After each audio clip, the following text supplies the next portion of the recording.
Hello everyone. Welcome to the graduation ceremony of the doctoral student of Institut Polytechnique de Paris. My name is Alicia Bassière and I'm also a PhD student here. And I will have the honor of animating this ceremony with you tonight, or this afternoon, maybe. You know, as a PhD student, we are often told that doing a PhD is like doing a marathon. Sometimes, if you're feeling more lyrical, you can say it's an odyssey. But whatever it sure is a great journey. And it's a pleasure for us to have you with us today for this ending. So thank you again. And now, let me introduce you the president of this prestigious institution that is Institut Polytechnique. Please welcome Eric Labaye.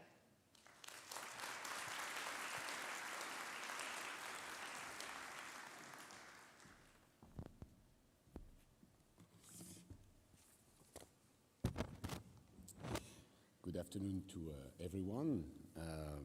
It's a great honor for me to welcome and celebrate all the PhD graduates of Institut Polytechnique de Paris today for your well-deserved graduation. Also welcoming your families, your friends who are here to celebrate with you. I'm delighted to welcome you at the heart of the IP Paris campus in this Poincaré amphitheater, known for obviously the well-known mathematician. I'm very happy also we are able to get together in person this year to make sure you receive your diploma together here. And this moment is very unique. Graduation is always a very unique moment for each of us, obviously today for you, and we want to make it memorable. So I'm glad you are here, and we are going to make the next couple of hours as memorable as possible before you take on with your future career. First, I would like to congratulate you.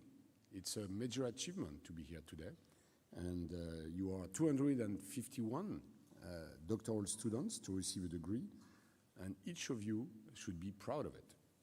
This diploma is a recognition of your skills, of your work, of your commitment that you have put at work, and you have demonstrated throughout the years you spend at Institut Polytechnique de Paris. Obviously, you are from two doctoral schools, the IP Paris Doctoral Schools and the Adamar Doctoral School of Mathematics, EDMH.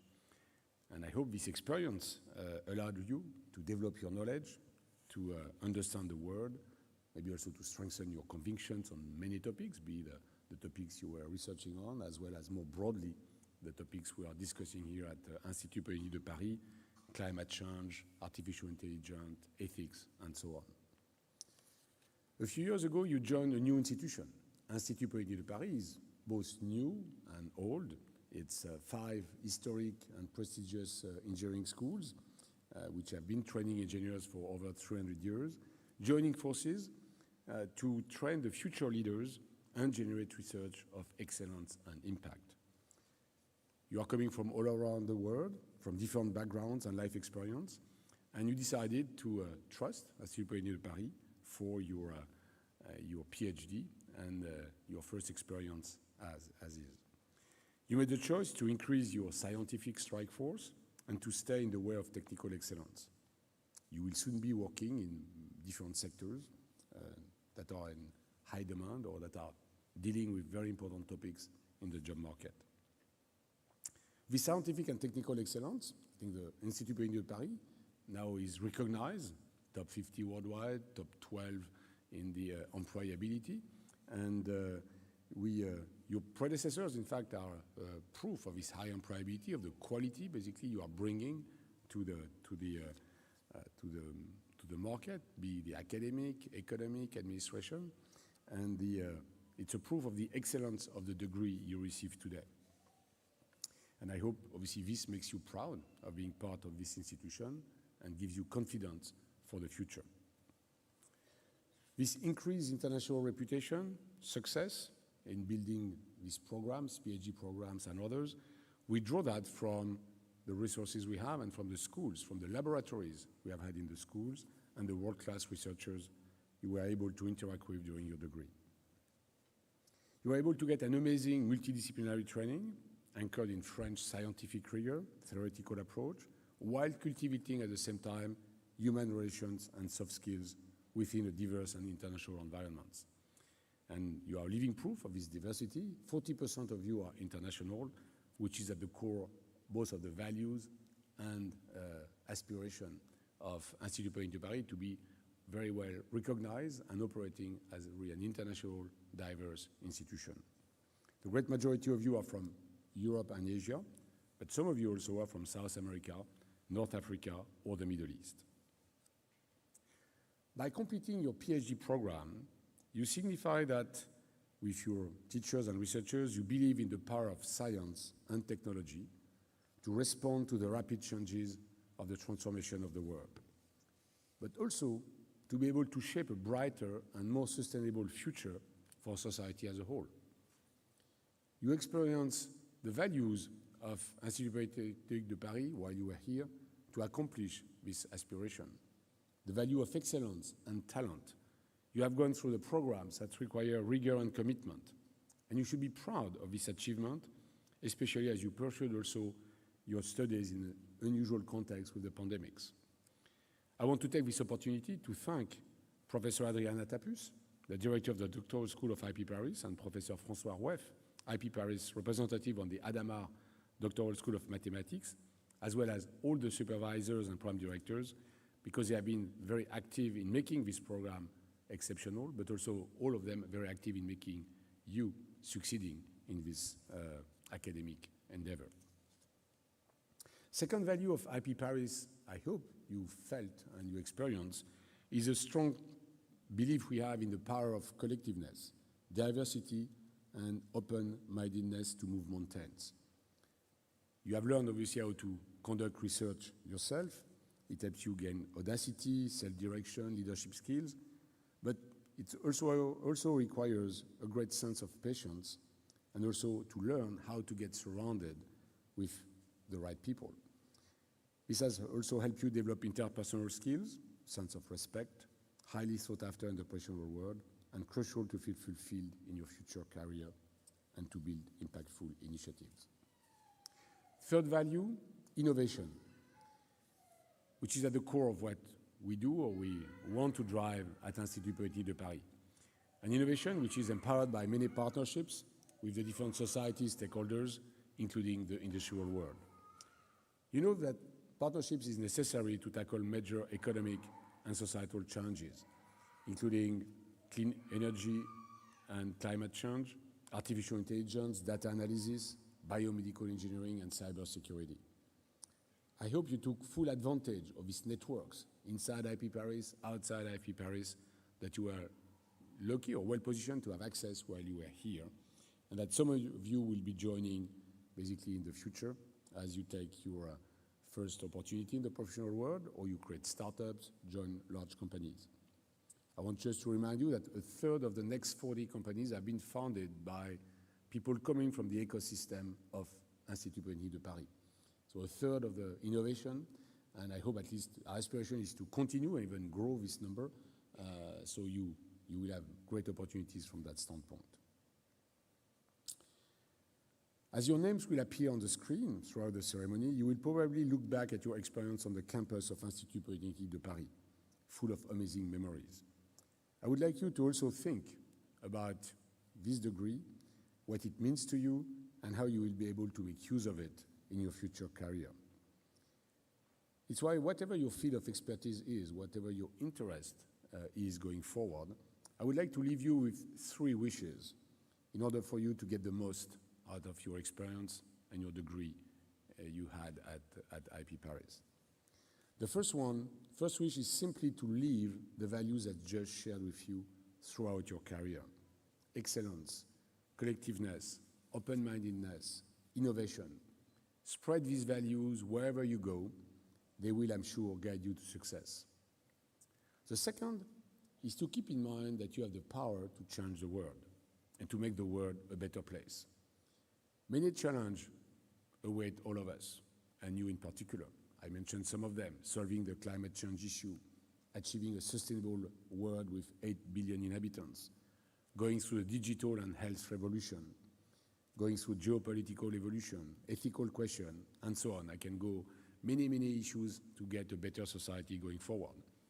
By being PhD graduates of IP Paris, Through your thesis, you have helped various domains make progress, and therefore you have already put your mark in the history of science.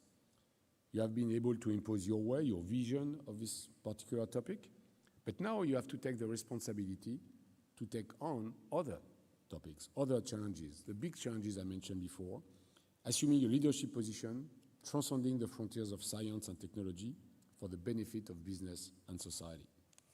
Whether you go to follow an academic or research career, work in an R&D department of an industrial group, participate in one of the greatest public research organizations, or create your own startup, as I mentioned before, be an actor of change, drive progress, show initiatives, but also keep learning. Because to solve the topics of tomorrow, we need to continuously rejuvenate ourselves. The third wish I would highlight for you is to be a source of inspiration for others in this rapidly changing world. In one word, be leaders. I believe one of the keys to success is a capacity to rally people, to build teams, to lead others to fulfill their passions and to surpass themselves.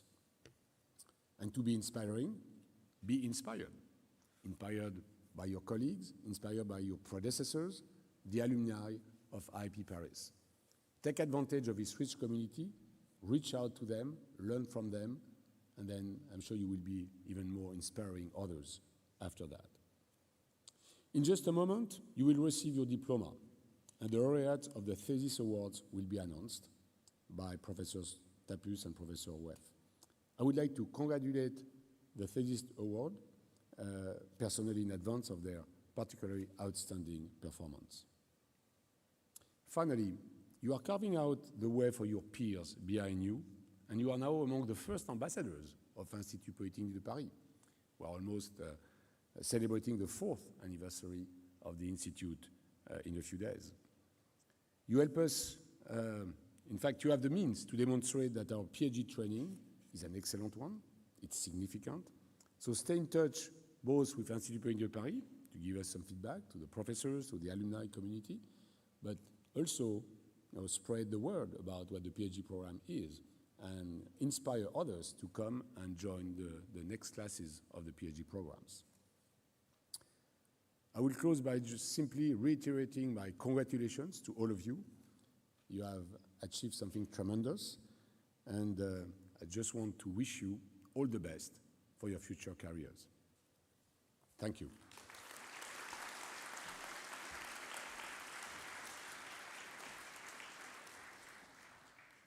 Thank you, Eric, for this meaningful speech.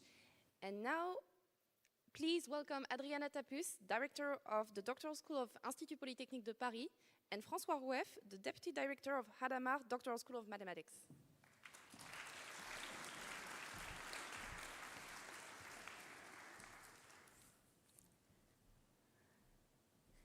So thank you very much. Thank you, Eric, for this very inspiring presentation, and also Alicia. So, as you may know, I'm Adriana Tapus, and I'm a full professor and the director of the Doctoral School of IP Paris. And together with my colleague, François Roueff, which is a professor also, and the IP Paris representative of Hadamar Doctoral School Mathematics, we would like to congratulate you and welcome you to this IP Paris PhD graduation ceremony. I would like to start with sincere congratulations to the 251 new doctors receiving the doctoral degree today. There are 202 in the Doctoral School of IP Paris and 49 in the Hadamar Doctoral School of Mathematics. Among those celebrating today, there are 63 women and 101 international PhD graduates. So, of course, today there is a celebration day. And I'm sure that you are accompanied by your friends, family members, spouses, partners, and they are all proud and thrilled to participate in this IP Paris PhD graduation ceremony. You have traveled a long path. You spent 3 or 4 or even more years of your life working hard and on a particular cutting-edge topic. And I think you demonstrated that you can do innovative research and earn doctorates from IP Paris, which is one of the best universities in the world. But it's not just that. I will tell you, like, a very nice thing that happened today. So one of my PhD graduates, alumni from last year, was my own student, got married today. It's a special day, with one of the graduates that are finishing today. So it's not just doing research, I think. I think it's more than that. It's a life experience, okay? I would also like to thank your families and friends for all their support during this period. And last but not least, I would like to congratulate your professors and supervisors who have supported you during this trip and that provided you with an exceptional education and helped you develop your research capabilities. Okay, but you may ask yourself, what is different today with when you started your PhD? I can tell you. So the first thing, I think that today people can call you doctor, even if you're not a medical doctor. Second, as a holder of a doctoral degree from IP Paris, you receive the highest educational degree, and you are now capable of working independently in your research area. And last but not least, you build a strong scientific foundation, and you are ready now to face the challenges in your professional life. The degree that you're receiving today from IP Paris, a world-class university, equips you well for your working life. I can give you some advices. Don't be afraid to explore new horizons. Be confident in your achieved capabilities and research skills. Never get discouraged. Always stay positive, and be proud of your degree and of your alma mater, IP Paris. And just to conclude, as Eleanor Roosevelt said, the future belongs to those who believe in the beauty of their dreams. So let me congratulate you again, and I would also like to give the floor to Professor François Rueff to say some words. Thank you, Adriana. So I just want to join Adriana to congratulate you, of course. You deserve the lion's share of the credit for being here. But I think I want to take this opportunity to thank the staff of the graduate school, which is in charge of the administrative work for the doctoral studies. So I mean, namely, Audrey, Emmanuel, Julia, Iris, Eleanor, and Isabelle, and of course, Florence and Nathalie. So I think you can join me to thank them for being there all these years on your side to help you on this task. Thank you.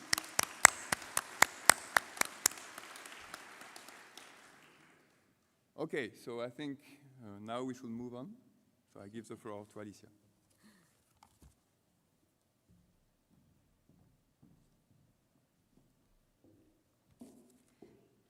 Thank you to both of you. So today you will see that Institut Polytechnique de Paris trains doctors in a large number of research areas. And this plurality is really a great opportunity for us, the PhD student, to meet other brilliant researchers, friends, colleagues. But none of this would be possible without the help of brilliant researchers who no longer have to prove themselves in their fields. Please, I would like to call on stage the heads of the departments of the doctoral school.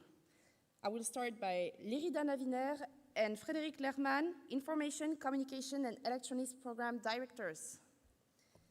Abibou Meternam and Sébastien Michelin, Engineering, Mechanics and Energy Program Directors. Marie-Claire Chanclin, Davide Boschetto, and Mathieu Nguyen, Physics Program Director. Amel Bouzegoub and Thomas Bonald and Benjamin Doer, Computing, Data and Artificial Intelligence Program Directors. Alessandro Riboni, Economics Program Director. Nicolas Motis, Humanities, Literature and Languages Program Director. And finally, Sébastien Tar, Chemistry Program Director, and also Nicolas David, Biology Program Director. Thanks to all of them. You can congratulate them.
And now we have the honor of welcoming our keynote speaker, Anne-Marie Lagrange, class of 82 from École Polytechnique, Director of Research at the CNRS, astrophysiciste at Laboratoire d'études spatiales et d'instrumentation en astrophysique, Observatoire de Paris, Associate Professor at Paris Sciences et Lettres University, and member of the Academy of Science, but also decorated with the National Order of Merit. Actually, it will be really, really difficult for me to mention everything in the time available, so I'm just leaving the floor to her.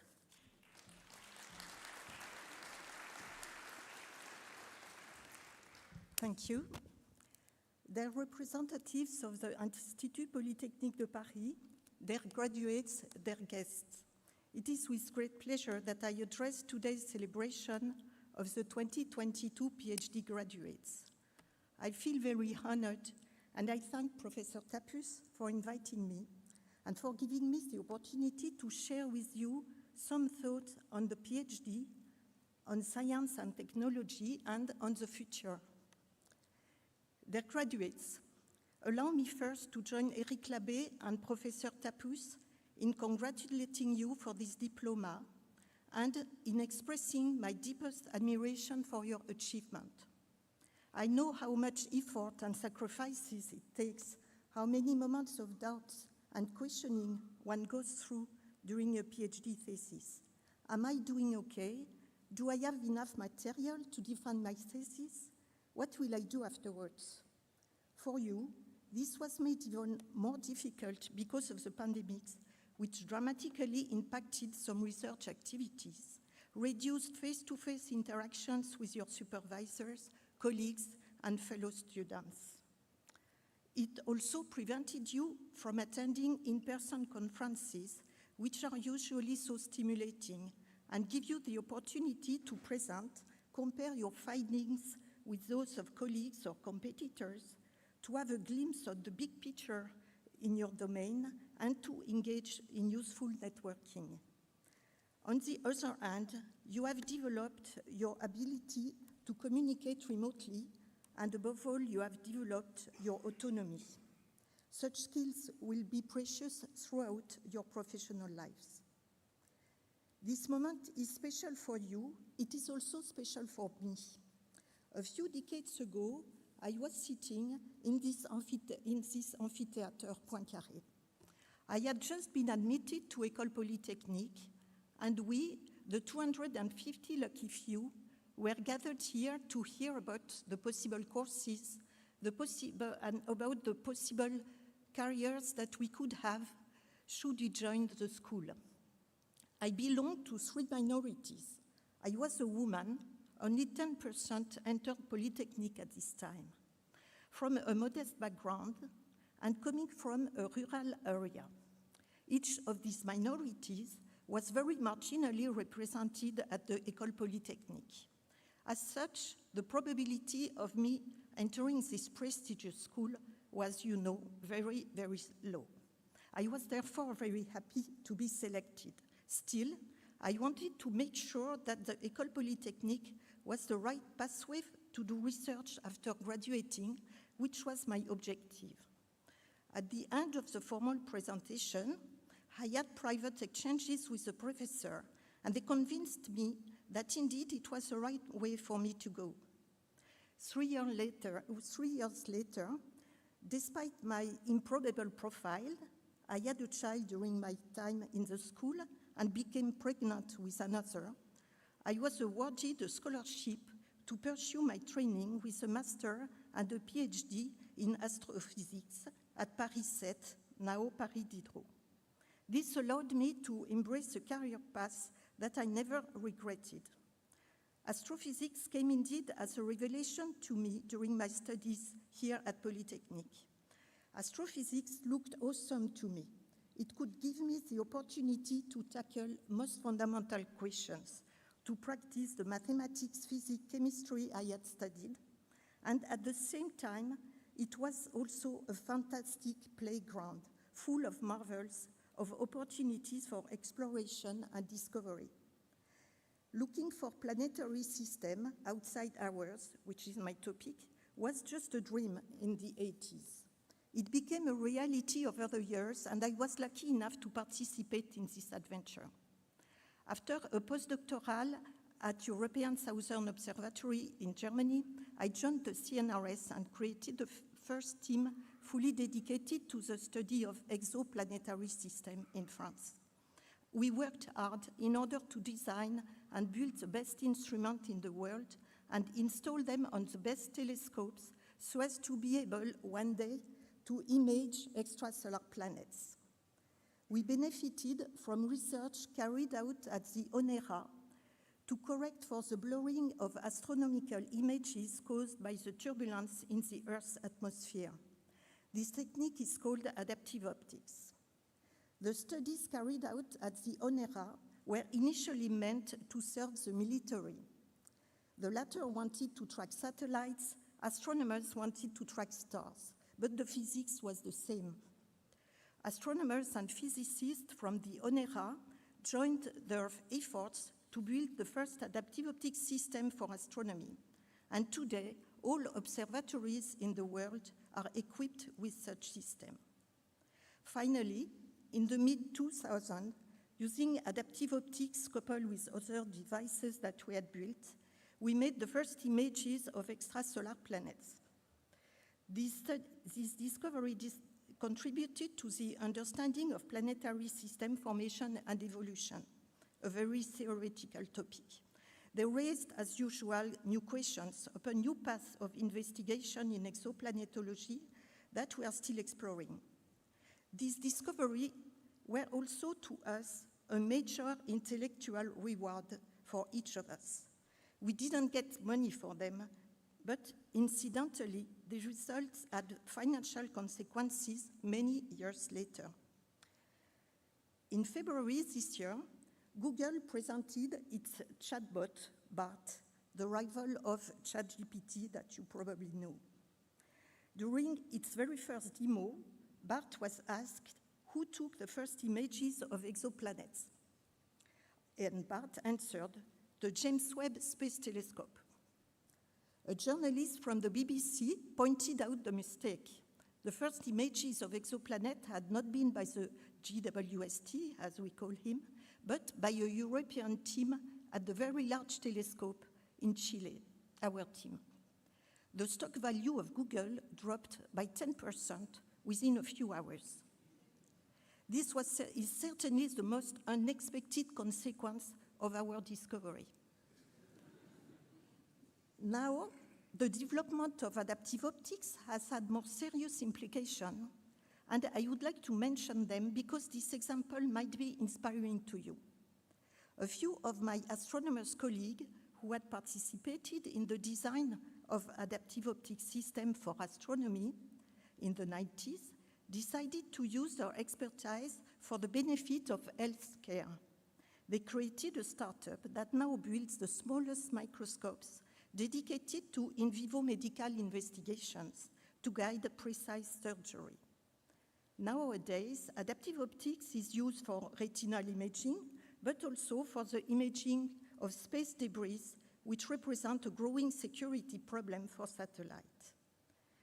This example illustrates that fields of science that may seem very far from people's life can, in the long term, lead to unexpected development that directly benefits society. Of course, this can be neither predicted nor scheduled, and this is part of the magic of science and technology.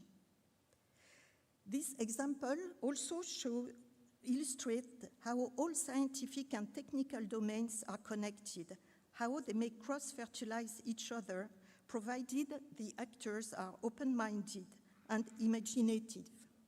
I wish you to be such open-minded and imaginative individuals. To build a house, many trades are needed: craftsmen with various skills, architects, bankers, salespersons. Likewise, science, taken in its broadest sense, is a construction. Theoreticians are needed to lay fundamentals, frameworks, observers to gather and analyze data, modelers to put them into systems, experimenters to test theories, engineers to develop project devices, managers to get funding and organize the work. Teachers and professors are needed to transmit the latest findings and methodologies to the next generations. Popular science writers and speakers are needed to disseminate them to the general public and feed future vocations. All of those traits are of equal importance. And there are here, you see, a lot of opportunity for you to grab in the academic or in the private sectors, doing research, engineering, or many other things according to your ambitions, your skills, and taste. Whatever path you have chosen to follow, whatever you will choose, for the next few years or for your entire career, who knows, your contribution will be most valuable. Dear graduates, your PhD diploma is not just one more diploma. The PhD is the final step of your academic training and at the same time the beginning of your professional career. You have acquired specific, maybe technical expertise during your PhD years. You may or not use them in the future. In any case, you will use the more fundamental skills you have developed. First, you have developed new learning skills. During your life, you have learned a lot from many people, family, teachers, professors, in a rather calibrated way.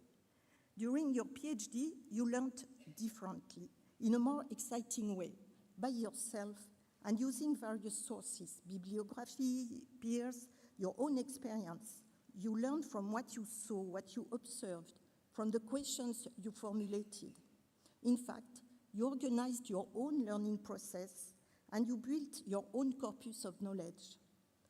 As an astrophysicist being involved in observational work, I learned from the data I obtained with the most expensive telescopes, but I also learned from simple questions I ask myself or simple questions people ask me.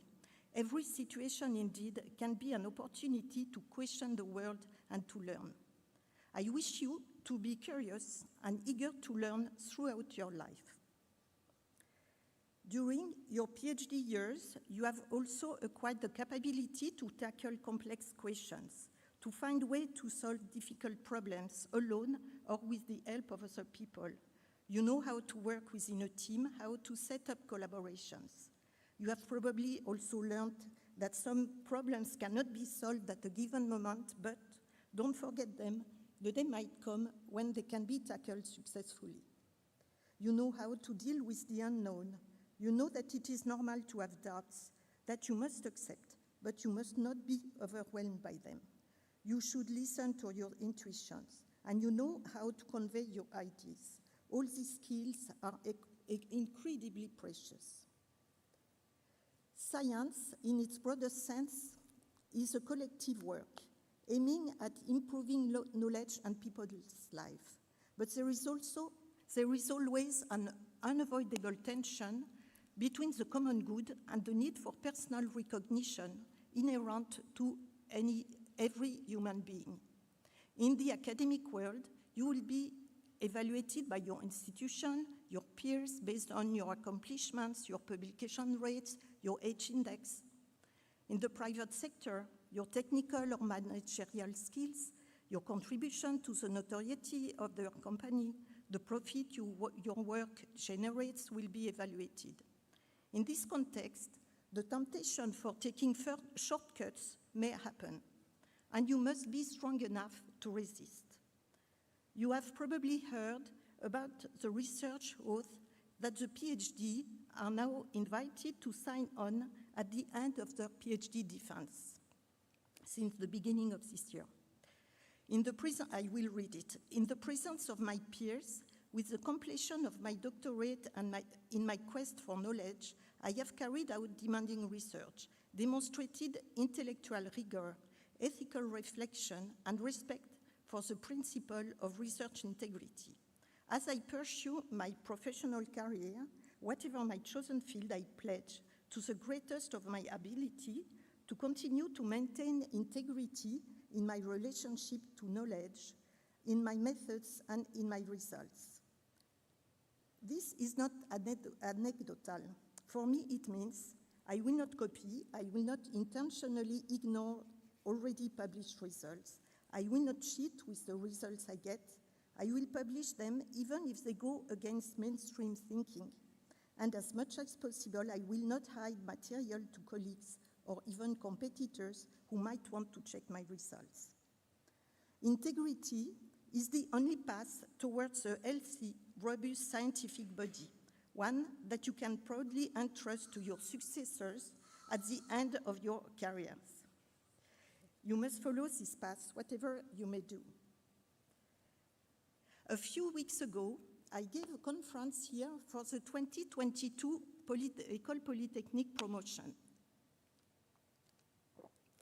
My talk was focused on extrasolar planets, and I described the great ground-based and space telescopes currently under study or in construction that will allow us to answer important questions in exoplanetology and maybe allow for the detection of signatures of life elsewhere.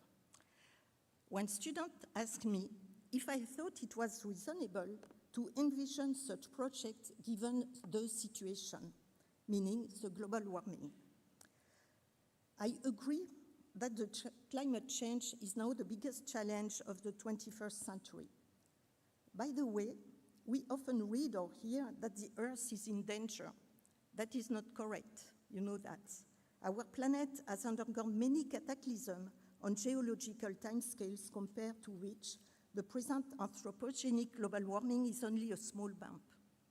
Each time our planet has survived. Yet, cataclysm may have important consequences on living species.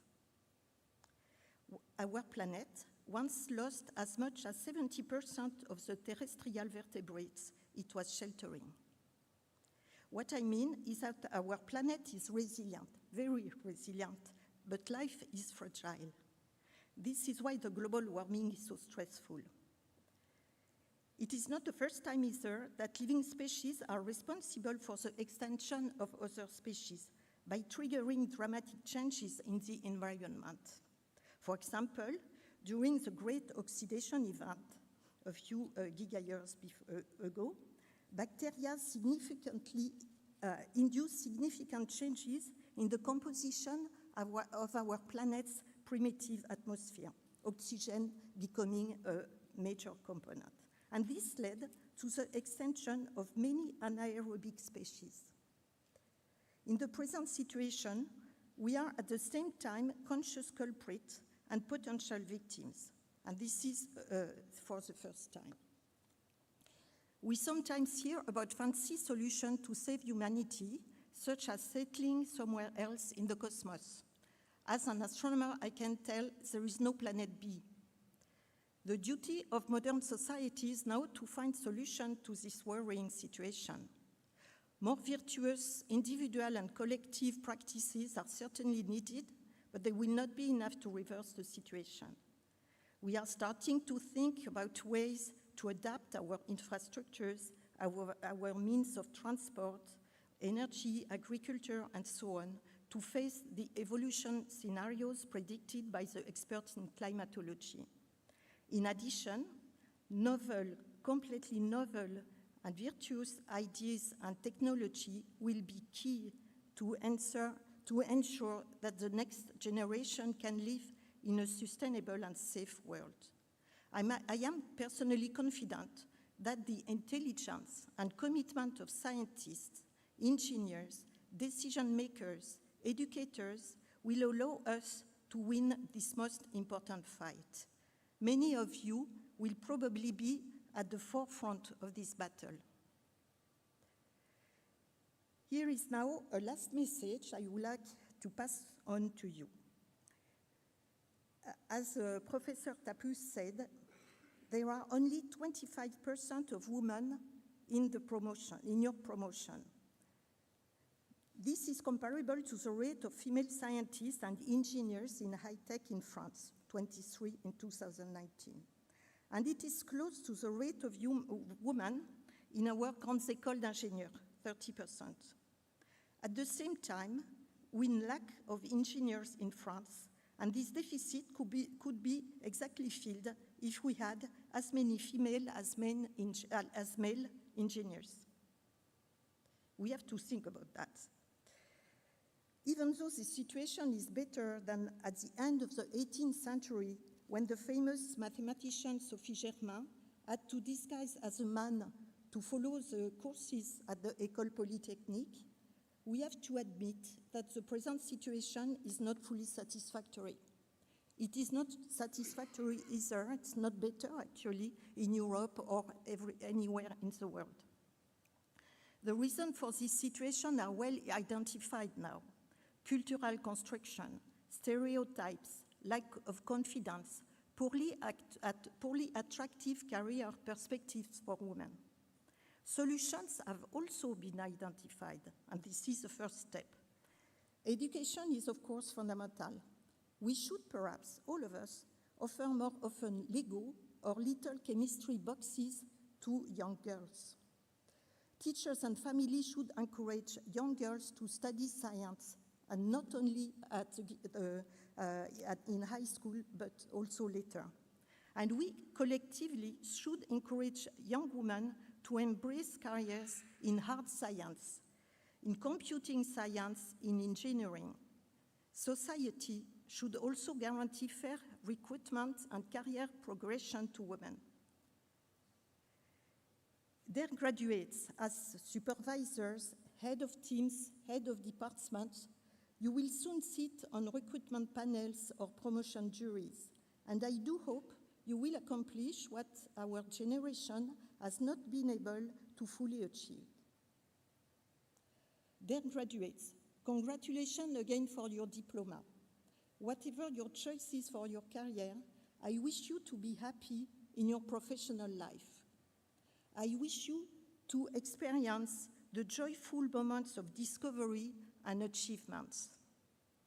I wish you to contribute to the progress of knowledge and to the building of a better, greener, safer, and wiser world.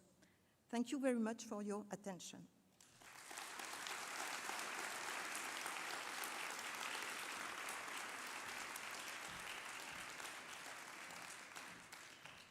Thank you, Anne-Marie. And now we will start the ceremony with the first set of documents.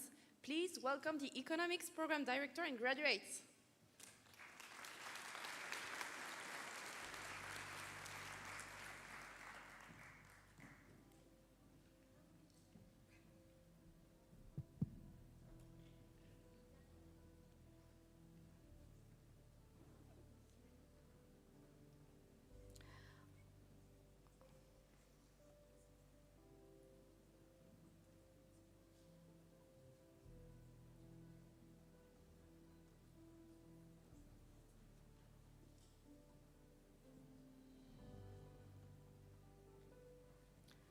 Jeanne Prades, Émeric Stamper.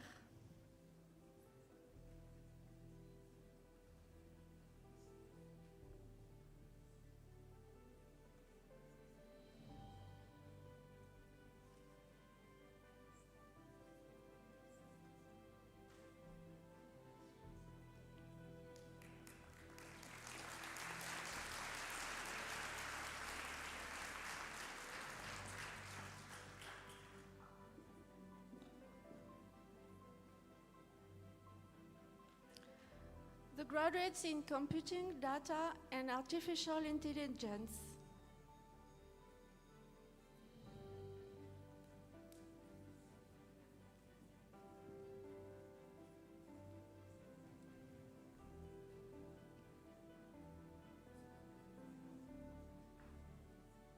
Majd Abaziz, Yassil Al-Najjar, Samed Atouati, Faraz Malik Awan, Vincent Bagayoko, Nour Benchabine, Étienne Bertin, François Bidet, Sarah Bordage, Pedro Borges, Antoine Boudermine, Cameron Calque, Alexis Chalande, Alexis Collin, Pierre-Yves Coursol, Marie-Ange Daïto, Emmanuele Dalsasso, Georgios Dassoulas, Émeric Dejavel, Tanvi Dinkar, Aïcha Dridi, Youssef El Ousni, Parisa Fourougui, Nicolas Gasnier, Alban Gauthier. Eléa Greny, Jérémy Grignard, Paul Guélorgé, Tiffaine Henry, Mohamed Amin Mani, Étienne Ouzé, Nathan Hubens, Moussa Kamaledine, Sameh Kalfaoui, Robin Kips, Maxime Kirgo, Gianmarco Labarbera, Léo Logier, Traine Lavric, Antonin Leroux, Quentin Lutz, Lucien Maman, Julien Martinelli, Soua Masmoudi, Élie Michel, Simon Montoya, Emen Mtiba, Erkan Narmanli, Javier Nistal Hurlé, Pauline Olivier, Arthur Waknin, Vishak Palitaza, Georgios Panagopoulos, Vantuen Pham, Laure Prété, Adrien Poutina, Santiago Quintero, Sarah Rabi, Quentin Renaud, Matheus Riva, Maxime Roméas, Guy Sadon, Guillaume Salagalvan, Jérémy Scherzer, Abhishek Sharma, Guillaume Sterman, Savita Stavarmat, Thomas Tourner, Yuewei Wang, Xu Yao, Kusha Zarei, Shuoming Zhang.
The graduates in chemistry.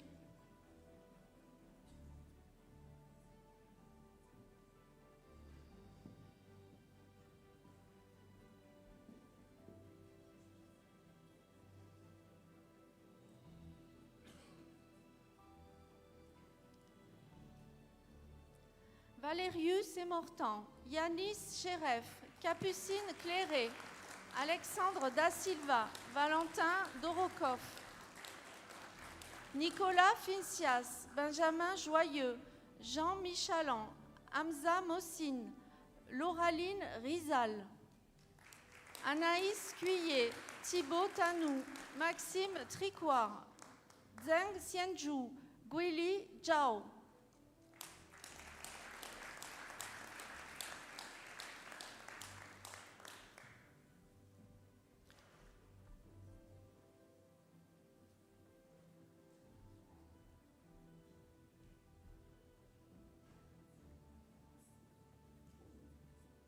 The graduates in engineering, mechanics, and energy.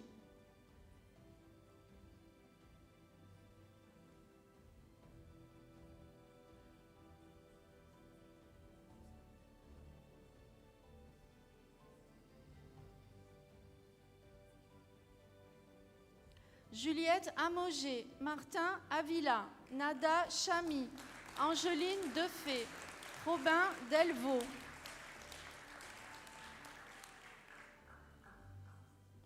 Chloé Giraudet, Navin Goutam, Maria Gousseva, Anthony Joubert, Xiaofei Tu, Douglas Keller, Benjamin Lallemand, Robin Lemestre, Bertrand Le Turc, Jessica Manganotti, David Mascarenas, Charles Moore, Marco Moscatelli, Gulsan Ozerim, Romain Paris, Francisco Roras, Romain Roland, Anthony Schrapfer, Pierre Van de Velde, Churan Wang.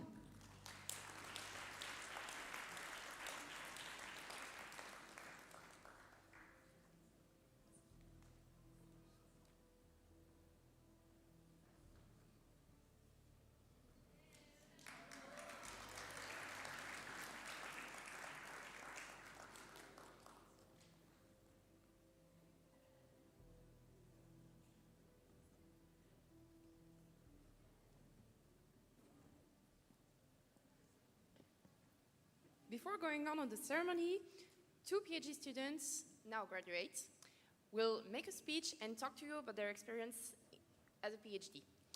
As Adriana Tapus already said, doing a PhD is really a lifetime experience, and it's not just about a diploma.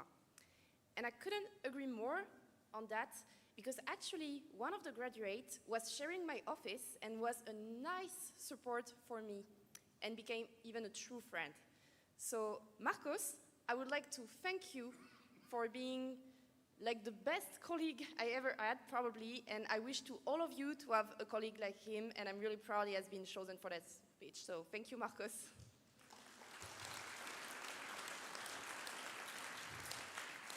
And I'm pretty sure the other graduate, Marie, also has a lot of merit. So, please, everyone, welcome Marie Cheras, now doctor in physics, and Marcos Lutcher, now doctor in applied mathematics.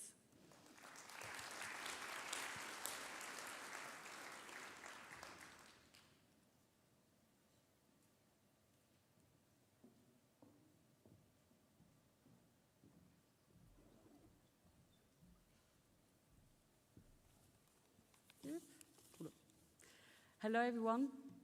So I am delighted to be with you tonight and to have the opportunity to thank IP Paris, as well as École Polytechnique, for the 3 years of PhD and to talk about it. After an engineering degree specialized in material science at Paris-Saclay University, so not far away, I was lucky enough to be offered to do a PhD thesis in physics here at École Polytechnique about the ultrafast dynamics in highly efficient materials for solar energy, called perovskites. I chose to work at École Polytechnique because of its high scientific reputation, but also for the numerous possibilities that it offered in terms of partnership. My PhD was indeed a co-direction PhD with the Fritz Haber Institute of the Max Planck Society in Germany, and I also had the great opportunity to do 3 months research stay at Columbia University in the USA. It allowed me to discover different manners of working and to improve my technical knowledge while desperately trying to lose my French accent. Everyone here knows that thesis takes quite a lot of time, but despite this and COVID, I had the chance to meet here many other students through the diverse association. And I actually would like to warmly thank the Sustainable Club, le Binet DDX, and the Symphony Orchestra for the great moments we had. The PhD was, of course, an opportunity to develop my technical skills on a precise topic, but I think that it particularly gave me the time to think about our role as young scientists. In particular, our responsibility to society, having been fortunate enough to have a high level of public education.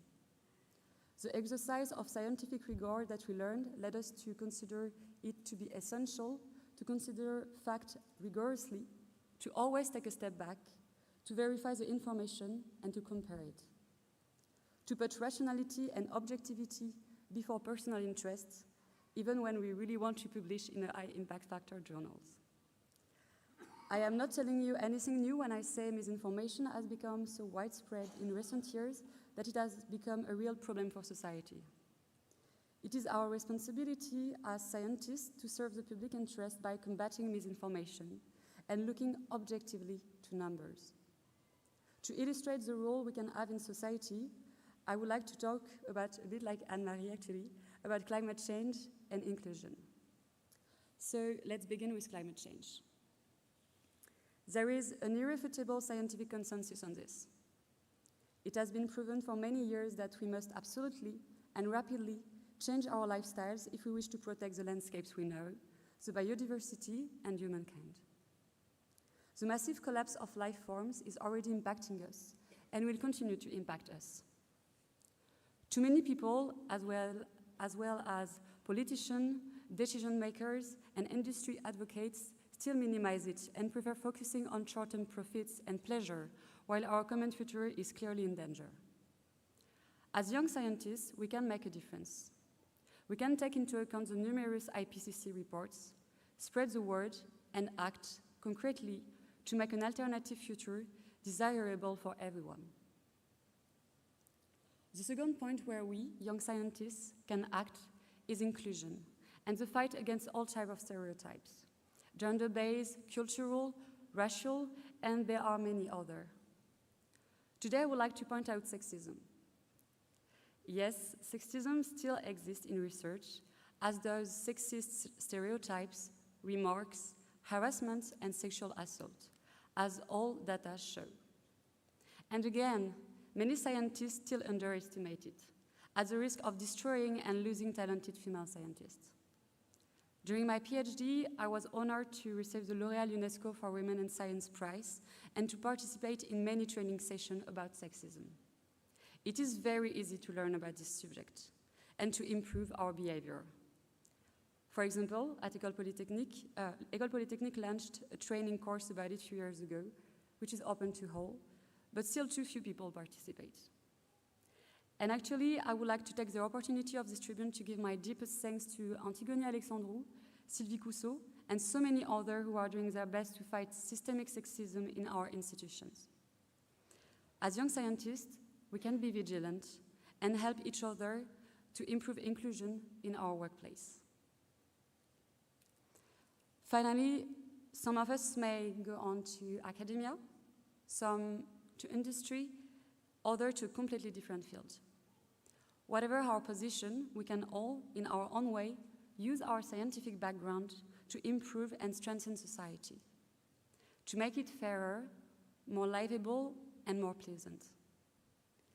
I cannot wait to see what we will be like in a few years, what we will have discovered, and to discuss it again over a drink like tonight. But in the meantime, let's not rush things, and let's celebrate together 3 years of science, curiosity, learning, and perseverance. So to all of you, dear doctors, congratulations.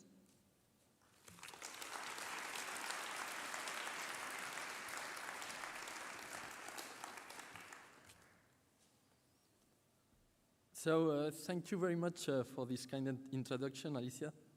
So, firstly, I would like to express my gratitude to the organization for hosting this ceremony, which marks the end of a fulfilling academic experience for all of us.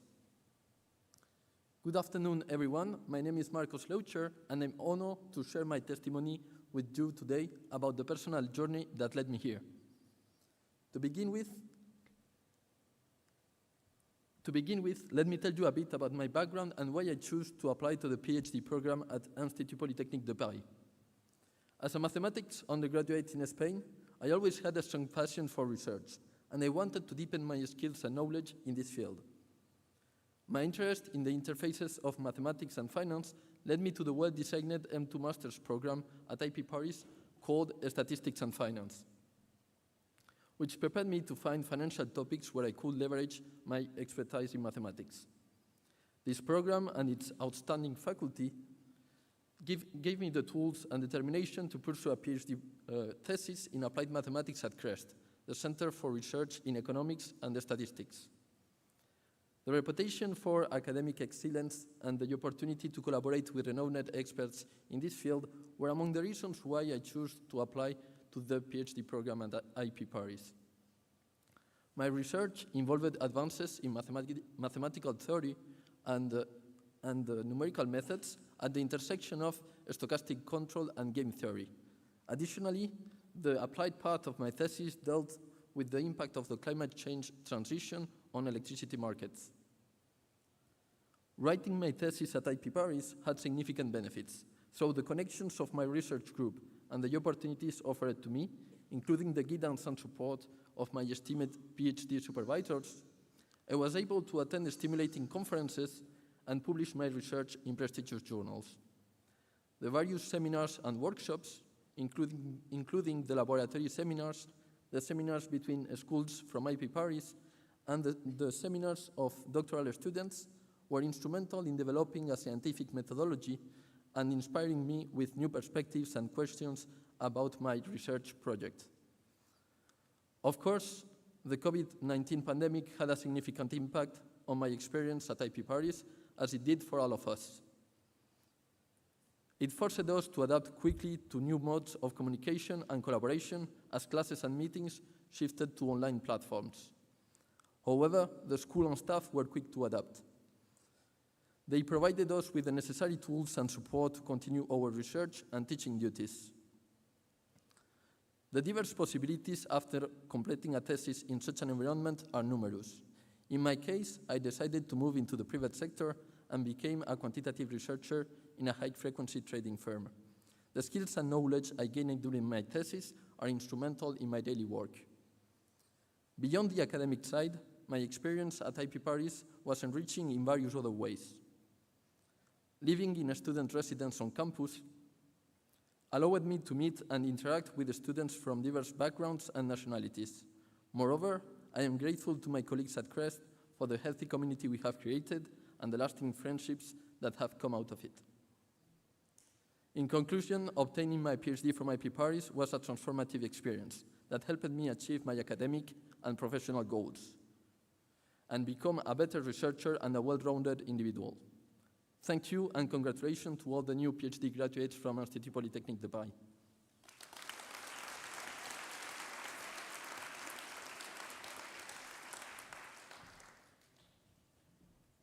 And the ceremony will now continue with the next set of domains, starting with the mathematics programs, and congratulations again.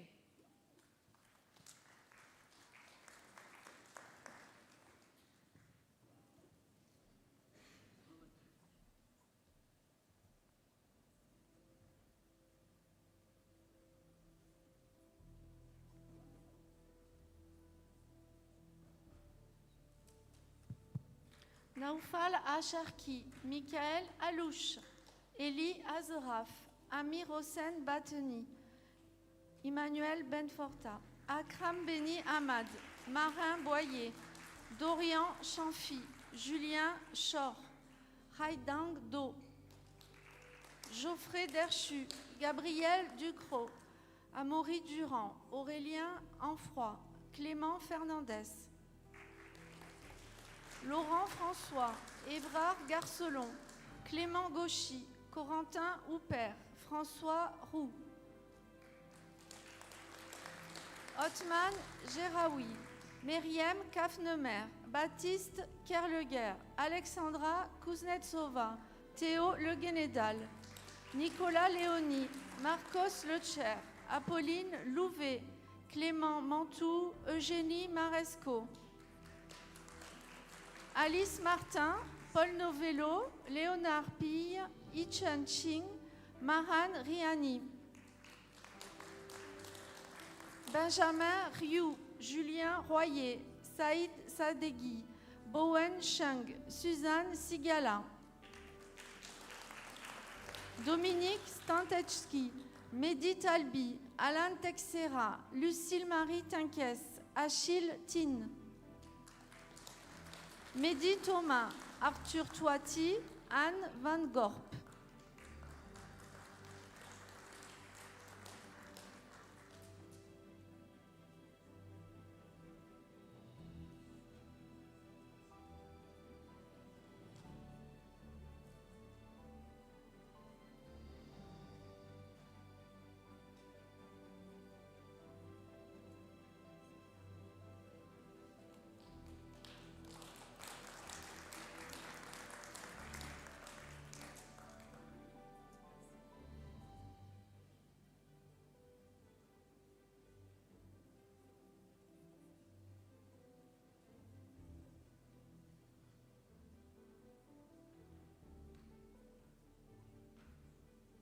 The graduates in Humanities, Art, Literature and Languages.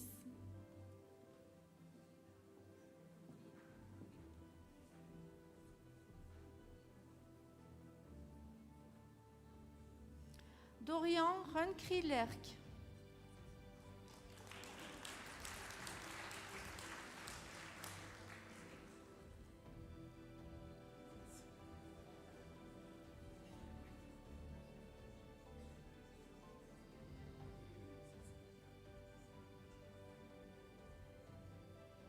Graduates in Physics.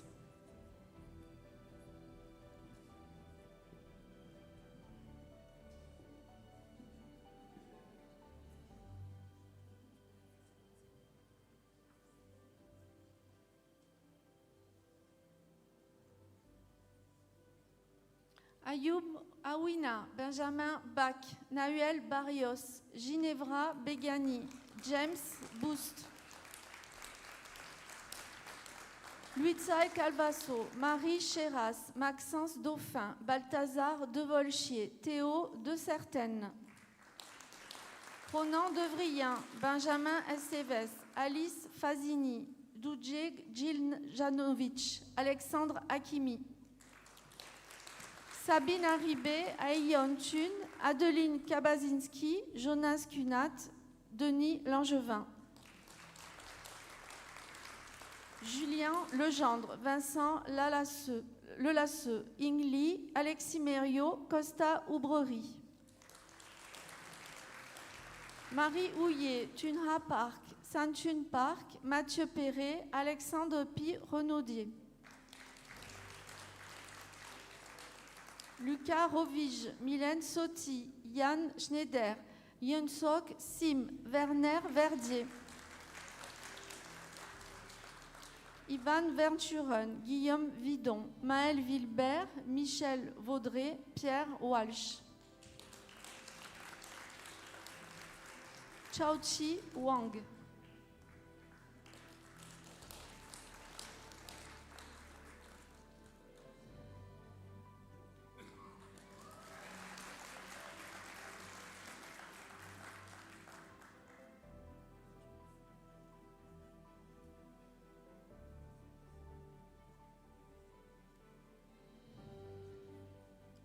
Graduates in biology.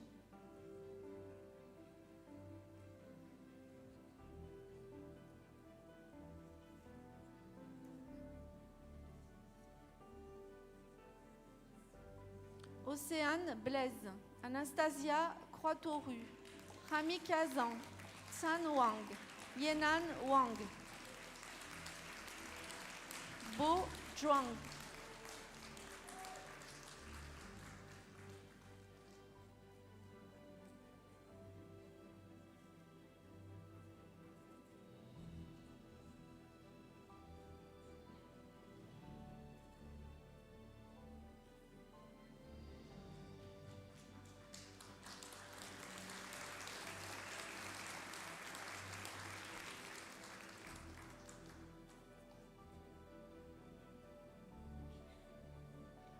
the graduate in Information, Communications and Electronics.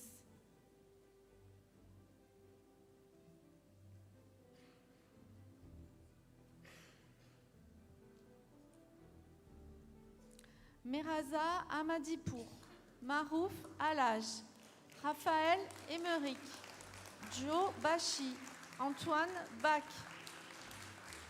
Yannick Heller, Raphaël Gonsalves, Florian Grante, Steren Guerrier, Linda Giga, Mustapha Ahmad, Nathalie Nadé, Abtin Chakarami, Étienne Terrani.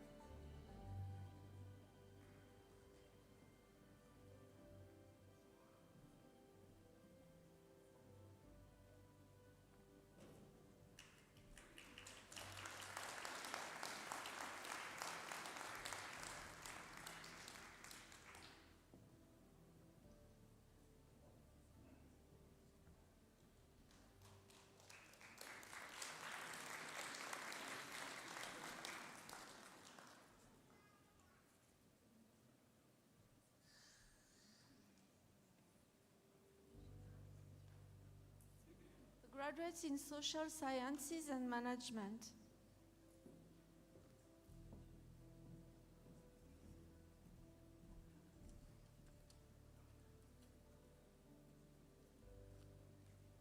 Estelle Araou, Flavien Bazenet, Julien Billon, Robin Charbonnier, Jeanne Ganot, Margot Graal, Jonathan Langlois, Camille Toussaint.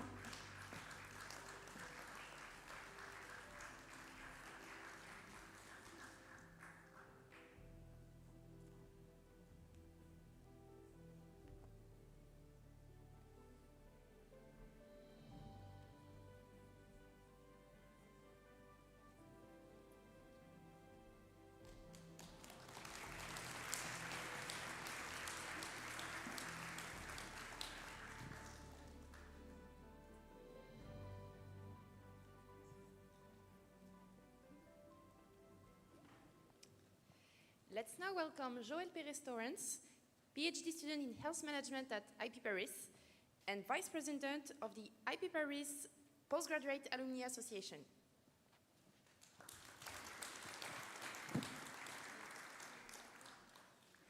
Hi everyone, congratulations on your graduation.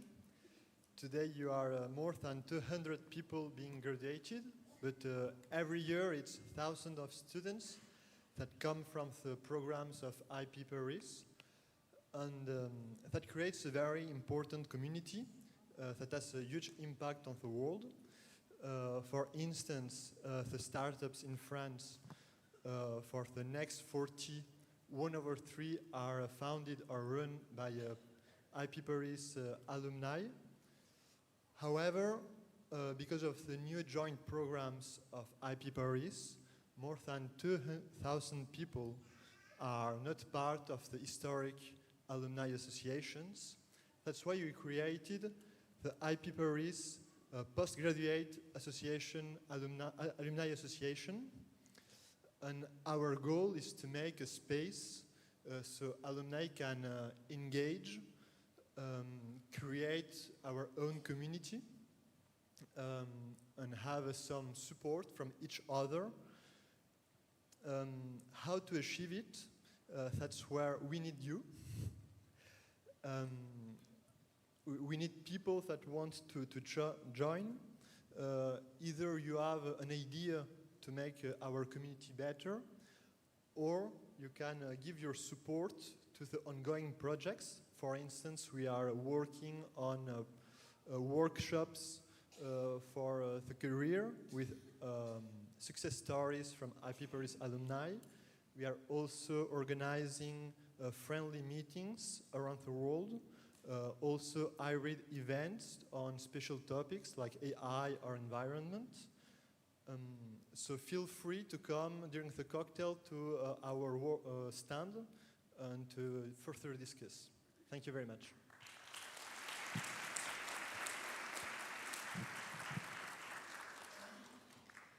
Thank you. So now I hope you will all join the association, because I will, probably. So each year, IP Paris distinguishes particularly innovative doctoral work of exceptional qualities. For this reason, and from the dossiers selected by the departments, the doctoral schools award each year the Grand Prix de thèse de l'Institut Polytechnique de Paris to the work whose contribution have been judged the most remarkable. So we will now announce the laureate, and I invite Adriana to come on stage. Thank you.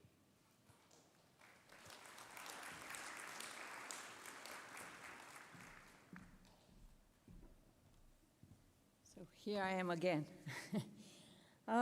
So we received, and each year we receive a lot of applications. And I think that every year becomes harder and harder because all the theses are really very good and all the applications. So I can tell you, and I have some people here that participated already in the jury and they know it very well. So the jury had a hard time to deliberate. And this year we have 2 ex aequo IP Paris Best Thesis Awards and 7 Department Best Thesis Awards. So the 2 IP Paris Best Thesis awardees are Stérène Guerrier for her thesis entitled High Bandwidth Detection of Mechanical Stress in Optical Fiber Using Coherent Detection of Railway Scattering, and Yuna Park for his thesis entitled Digital Multispectral Mueller Colposcopy for Exploring Cervical Microstructure in Vivo.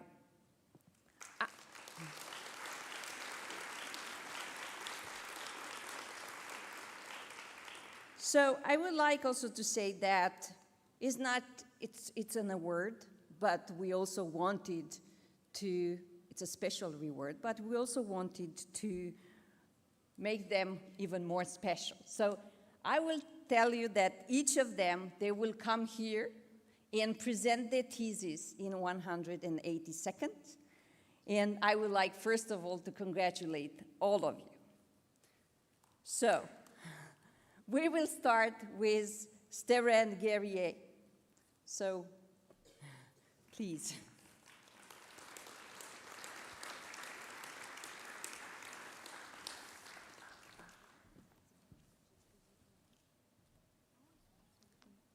Thank you very much.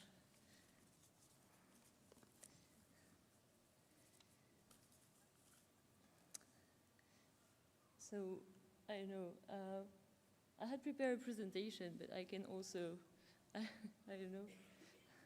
So, it's a great honor to be here. So my thesis was about monitoring the environment vibration and sounds through the telecommunication fiber network infrastructure, and exploring the limits and possibilities of such an infrastructure. This is an industrial thesis. We call it CIFRE. It is a collaboration between academia, Telecom Paris, and industry, Nokia Bell Labs. So more than 99% of the world's communication transits through fiber optics. I don't know how I go to the next thing. Do you know how? Oh, yeah. So this is the deployed fiber optics infrastructure. This is a huge infrastructure. And the interest and strategic value of this infrastructure is ever increasing. So also the cost of a fiber break or of a data rate loss is also substantial. So we aim at protecting this full network by predicting outages before they even happen. It is a brick of the network automation. So next slide is a schematic view of a terrestrial fiber network. So various environmental factors can disturb the fiber cables. So how do we take advantage of this? Well, due to the existence of density fluctuation all along the fiber, because it's not a perfect material, a portion of the transmitted light will be back reflected to the start. So light reflected at the start will reach the fiber start earlier than light back reflected at the end of the fiber. So we are able to retrieve a spatially resolved information. And if someone steps on the fiber at a certain location, or if someone sings near the fiber at another location, we will be able to retrieve that movement through the backscattered light. So this technique is called phase OTDR, and this thesis is meant to explore the boundaries of this technique. So on the next slide, I show you some of the main results. There is the mechanical bandwidth or acoustic bandwidth boundary. So optical fibers can capture speech signals in a distributed manner within 2-meter resolution. The second main result is the sensitivity boundary. So if you deploy the fiber in cables below a road, the fiber can detect and even track the vehicles.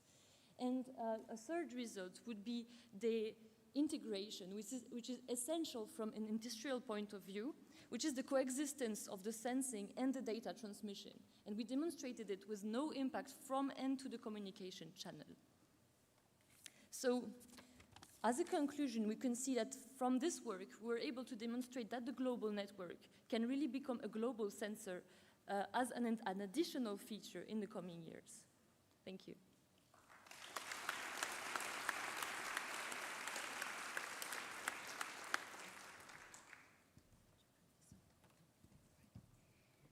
So thank you for this very nice presentation. And now, so I would like to invite Yuna Park. So Yuna, the floor is yours.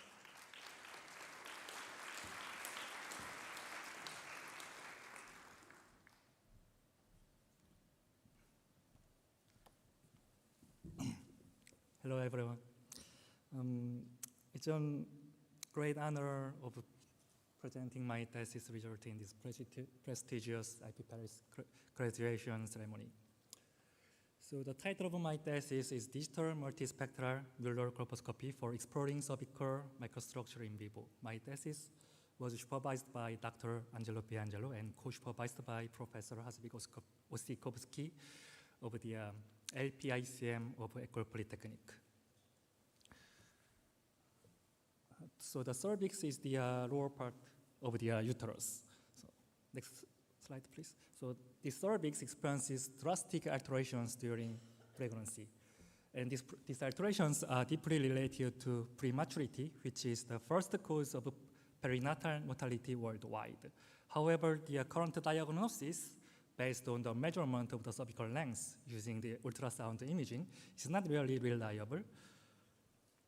So considering that these alterations are also correlated to the density and organization of microstructure of the cervix, we can improve the current diagnosis if we can develop a new technique that can explore the cervical microstructure in vivo. So to this end, I used the polarization of light. The polarization of light is the trajectory of the electric field on the plane orthogonal to the propagation direction. The imaging method using polarization light often produces much improved contrast in comparison to the conventional imaging. Especially Muller polarimetric imaging provides the complete polarimetric characterization of a sample, and it's very well adapted to the characterization of the cervical collagen. So during my thesis, I developed a high-performance polarimetric medical imaging device called the Digital Multispectral Muller Colposcope, including its hardware and software, database system, and physical ergonomics.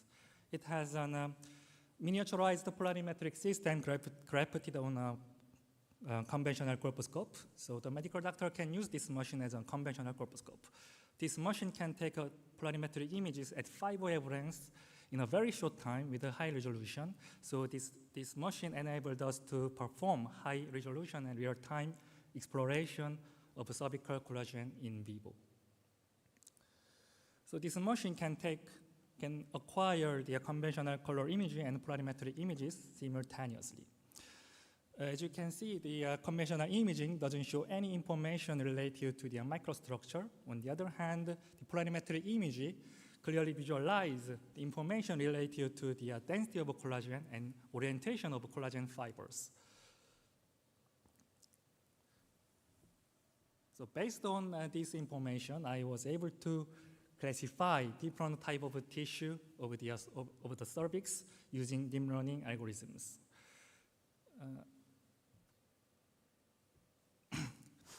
So based on this segmentation, we are now studying the evolution of the microstructure of the cervix dependent on each, for each type of tissue. So we are going to determine finally the polarimetric biomarkers which can monitor the steady progression of the pregnancy. So this clinical study is still ongoing at the Gynecology and Obstetric Department of Kremlin-Bicêtre Hospital in Paris. During my thesis, almost 200 patients had participated, and this is actually the world's first, the gross-scale clinical study of biomedical application using Mueller polarimetry. So thank you very much. So it was actually really a long journey and great journey. Many people really helped my thesis, but I can't mention everybody's name, but I have to mention this name, Dr. Angelo Piangelo. I appreciate from the bottom of my heart for his passion and effort and kindness. Thank you very much.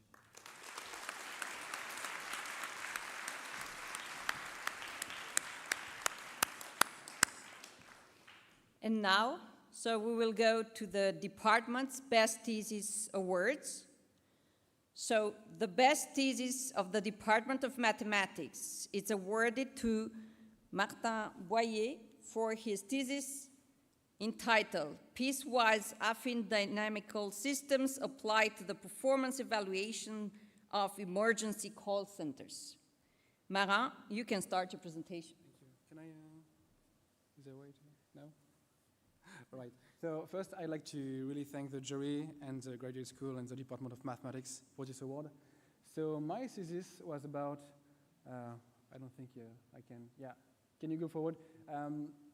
The thesis was about mathematical models of emergency call centers, so very applied topic, and it was done in close collaboration with actual emergency services like the fire brigade, the police forces, and the SAMU, so the health services. And our goal was to try to understand and quantify and characterize the behavior of such organizations. So as you may imagine, the emergency call centers, they exhibit very complex patterns. You've got different types of agents, different types of calls. If you can go forward, please. And you've got multiple steps of treatment. So a convenient way to describe these systems is to use what we call timed Petri nets. You can think of them as being graphical representation of the step-by-step treatments in the call center. So here would be an example with a few animations of what would be the treatment of one call, if you can go forward. But Petri nets not only come with graphical representations, they also come with dynamical equations. And if ZQ is the number of calls treated at the step Q, you can write these big recursive dynamical equations. But the problem is, well, of course, it's going to feature the service times of the calls, the number of agents, and so on. But the problem is that this dynamics is nonlinear due to this minimum operator here. So it's not easy at all to solve these dynamics and understand the system. So what can we do? If you can go to the next slide, please. We've got different techniques to work with these dynamical equations. First, we use continuous relaxation techniques, meaning that we're going to replace all the integer-valued quantities, like the number of agents, the number of calls, by real-valued ones. We've shown in the thesis that this is a very good approximation, actually. Second point is that in the thesis, we establish a correspondence between our dynamics of Petri nets and the optimality equations of the so-called Samar-Markov decision processes. These are famous stochastic games. And having this correspondence, it brings a new light, it gives you new tools to treat the problem. And finally, we work with nonlinear operators. We try to find, well, piecewise defined operators. We try to find analogous notions of what would be a spectral radius, what would be an eigenvector, and so on. And combining all these ingredients together, we can compute many things.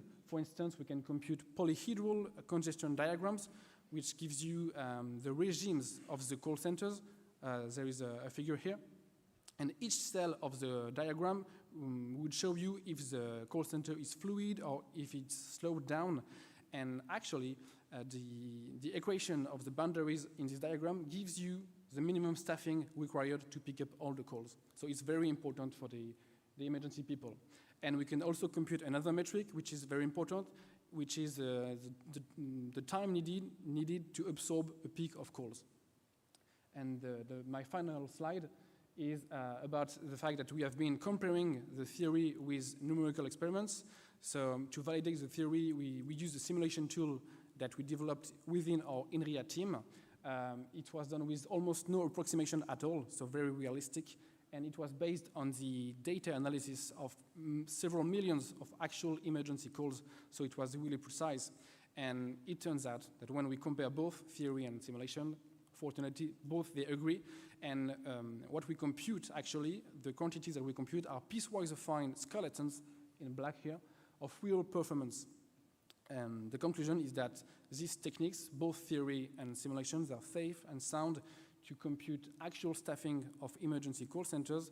And this work was really well welcomed by the emergency people. Thank you.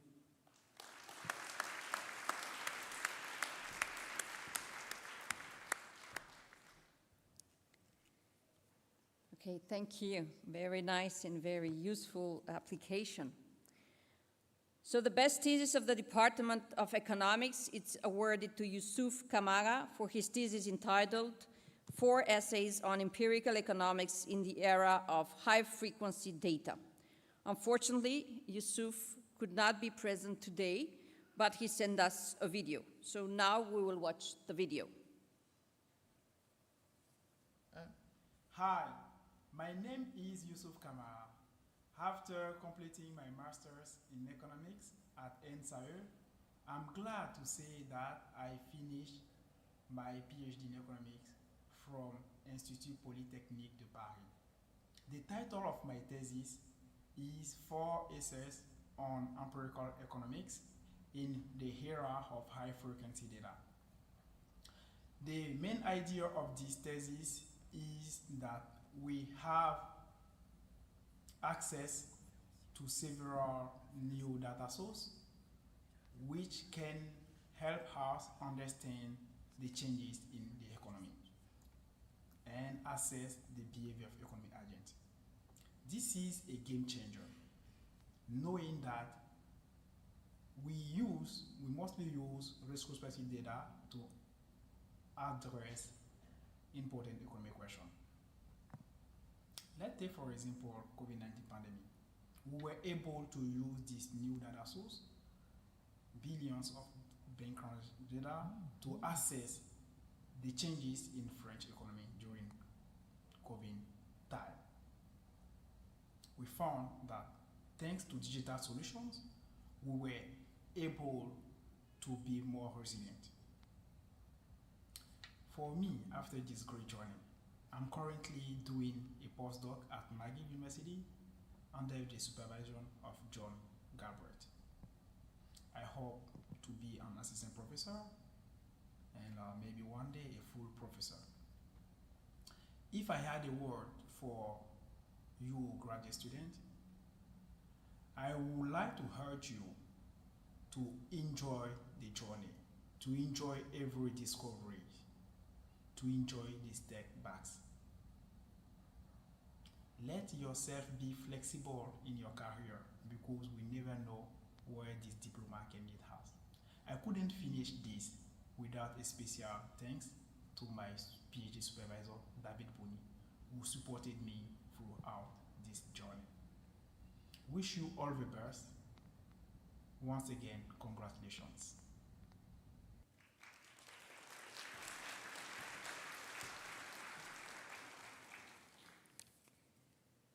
So the best thesis of the Department of Computer Science, Data and Artificial Intelligence, it's awarded to Antoine Leroux for his thesis entitled Quaternion Algebras in Isogeny-Based Cryptography.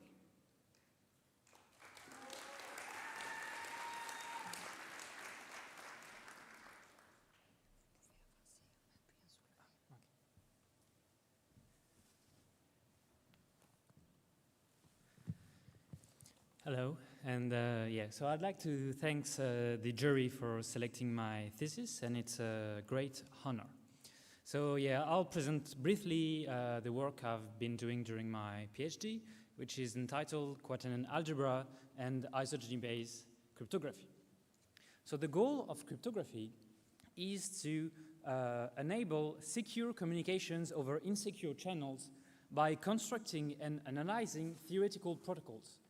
So as an application, think about sending a message over the internet and do it in a way that nobody can get the content of the message. And in most of the cases, the security actually relies on hard mathematical problems, which are supposed to be hard for the attacker. But for the protocols to be efficient and for the user to be able to use the protocol, we need to have some kind of easy setup. So cryptography is really thriving on this asymmetry between the hardness for the attacker and the efficiency for the user.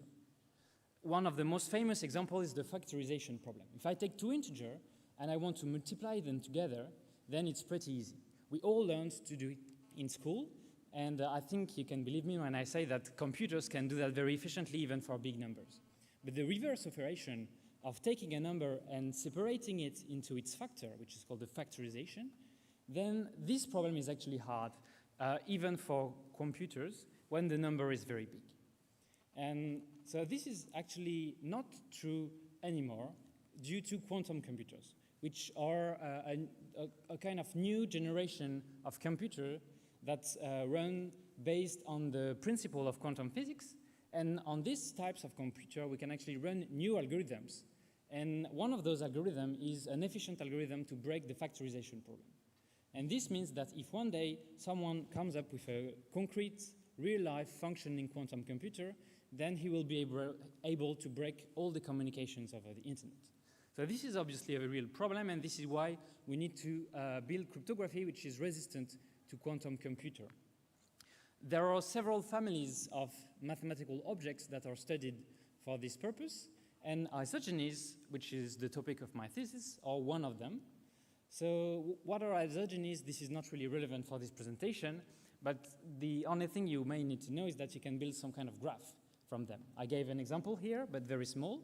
But it turns out that if we take a very big graph of this kind, then, and I take two nodes, it's actually very hard to find a path between these two objects. And this problem is even presumably hard for quantum computers. So this will be the basis of our quantum-resistant cryptography. But we still need to cover the efficiency part for the user. And this is where quaternion algebras come into play. So on the paper, quaternion algebras are very different mathematical objects than isogenies. They are defined very differently. But it turns out that there is a link between the two, which was proven in the middle of the 20th century by mathematician Max Deuring. And we showed in the thesis how to use that to build efficient protocol. And the quaternion algebra and the efficient algorithm we have for them basically cover the part about the efficient setup, and then we use the hardness of the problem based on isogenies to get something which is secure against quantum computer. And this is how we found very nice applications of this 80-year-old mathematical theory. And from that, we were able to obtain very nice and efficient protocols that are presumably resistant to quantum computers. Thank you.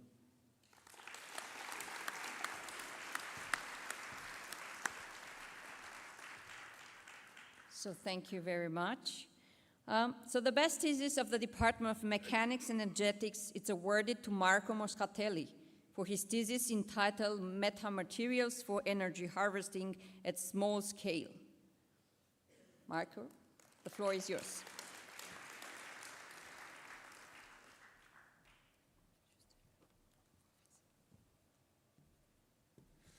Good afternoon to everyone, and first of all, thanks a lot for this great honor and for the amazing graduation ceremony. My PhD was about the application of metamaterials for energy harvesting at small scale. So the two keywords here are metamaterials and energy harvesting. So first of all, what are metamaterials? Well, metamaterials are artificial composite materials with a microstructure that is specifically designed to macroscopically obtain unusual properties that are not generally found in most standard materials. And in particular, in my thesis, we were interested in periodic metamaterials that are metamaterials characterized by a periodic domain, where a unit cell is periodically repeated in space to obtain the structure of the material. Energy harvesting, instead, is a technology that is generally used to scavenge energy from ambient sources. Now, the big issue here is that the functioning of an energy harvester is generally localized in space, while ambient sources are generally distributed in space. So our main idea was that of exploiting the behavior of a metamaterial to obtain an efficient energy harvesting response. For this, we decided to introduce a defect of periodicity inside our periodic metamaterial to obtain a cavity where the energy carried by waves propagating through the metamaterials and generated by external sources could be localized and possibly extracted by an energy harvester, for instance. With a two-scale homogenization technique, we were able to show and demonstrate that by specifically tuning the dimension of the cavity, the system was indeed able to localize and focus the energy within its cavity. So once we had solved the problem, it was nice to check the validity of our results also with an experimental test. And for this, we used the system that is depicted in this slide, where you have a metallic cable which is in tension between two extremities, and we attached to the cable periodically some punctual masses to obtain a periodic domain. Then we eliminated the central mass from the system to obtain a periodic domain with a central cavity, and we imposed a displacement at one of the two extremities measure the vibrations of the cable around its equilibrium configuration. From this system, we were able to see that we had a peak in the spectrum of the problem at a specific frequency corresponding to a localized motion for the system. And this can be visualized in the plot in the left corner of this slide, where you have in blue basically the system, the motion of the system, that is moving around its equilibrium configuration, depicted with the horizontal red line. And as you can see, the motion is indeed localized around the central part of the system where we placed the defect. Thanks a lot for your attention. I want to thank a lot also, particularly my two supervisors, Professor Claudia Comi, Professor Jean-Jacques Marigot, and all the colleagues that I met during this beautiful journey. Thanks a lot. Thank you. So, we go for the next. So the best thesis of the Department of Social Sciences and Management. It's awarded to Camille Toussaint for her thesis entitled Managing Collectively a Complex Problem on a Planetary Scale, the Case of Space Debris. Camille, the floor is yours.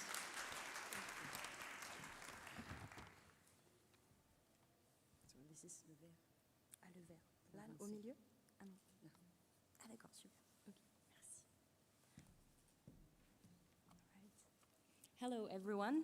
My name is Camille Toussaint. I prepared my thesis at the Management Research Center, Centre de Recherche en Gestion of École Polytechnique, under the supervision of Hervé Dumez, whom I warmly thank for his support throughout this journey. I'm very honored to briefly present my research in front of you tonight.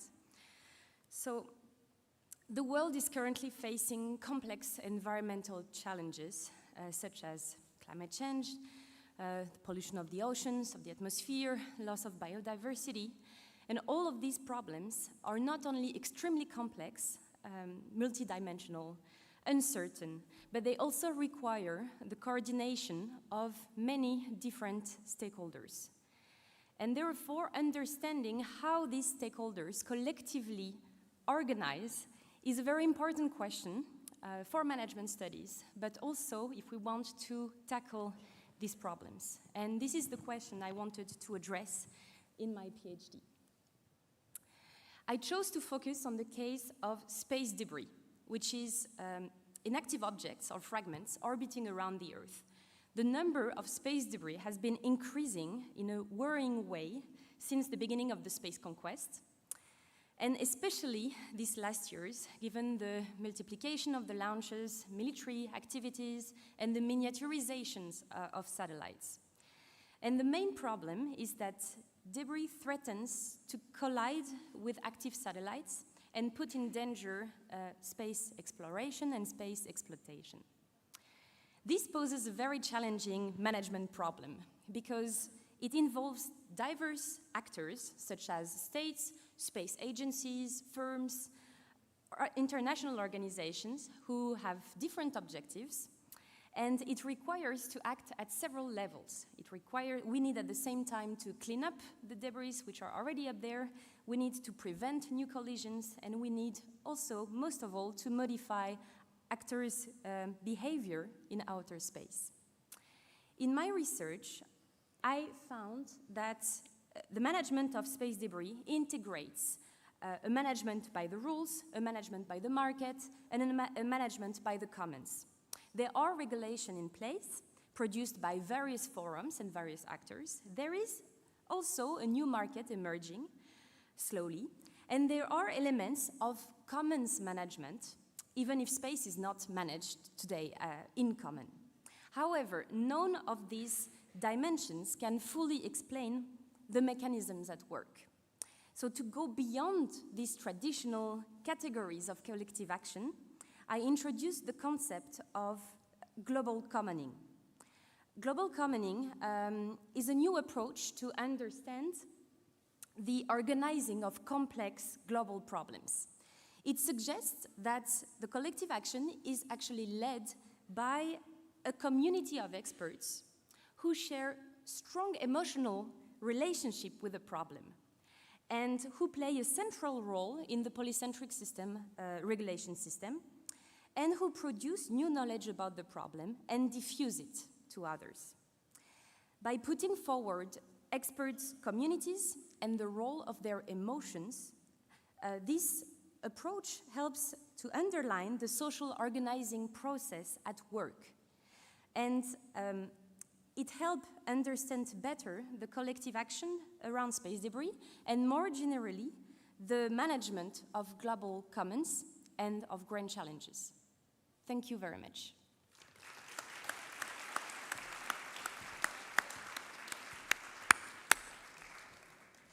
So thank you, Camille, for this very nice and inspiring presentation.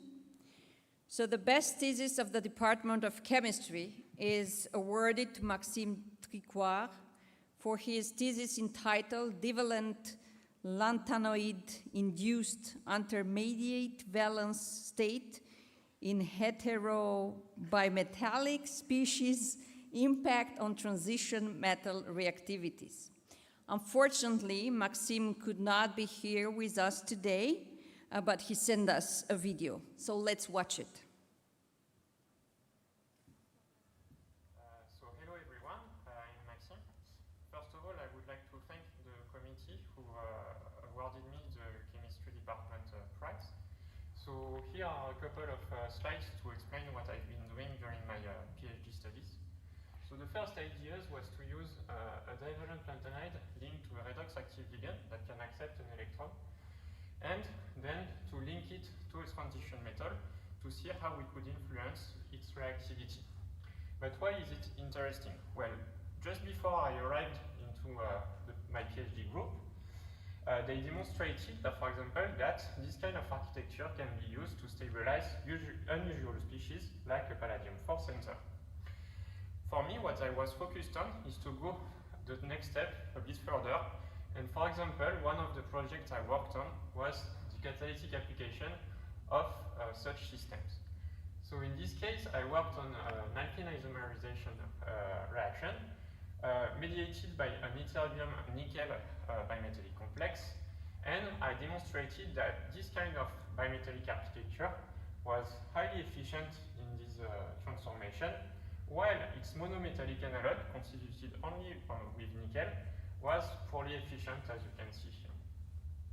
Lastly, I would like to thank all the people who allowed me to perform this work well over the years. Now I am working in Switzerland at EPFL, where I continue my job with uranium complexes and other lanthanide complexes. Thanks for your attention.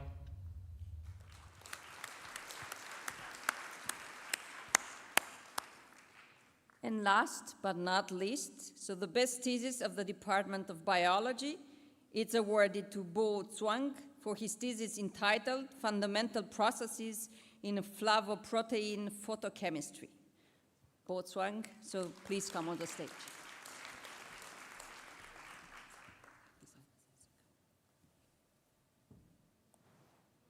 So good afternoon, everyone.